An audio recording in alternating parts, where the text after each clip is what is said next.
outside the House of Union, where Mr. Gorbachev's body is lying in state. It will not be a full state funeral, but he is being given a military guard of honor. There are perhaps more people than expected, but the funeral is due to take place, is due to begin in the next couple of hours. As we were mentioning, President Putin himself will not be attending. He went to the hospital where Mr. Gorbachev was earlier in the week and paid his respects there.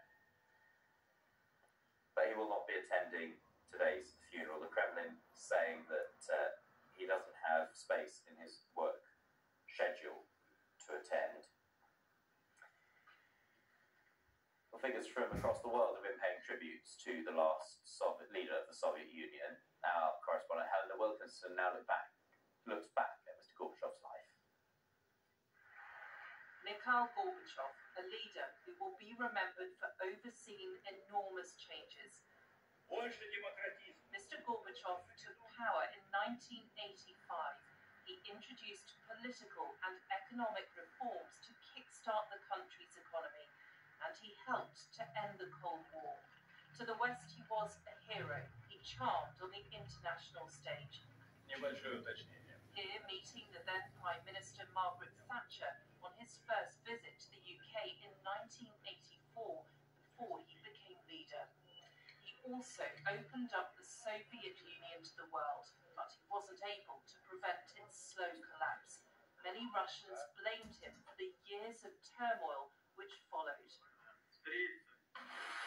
In his last years, Mr. Gorbachev had been in poor health. More recently, he was said to have been unhappy with President Putin's decision to invade Ukraine. He was shocked, bewildered by what was happening for all kinds of reasons. Of course, he believed in not just in the closeness of the Russian and Ukrainian people. He believed that those two nations are kind of intermingled.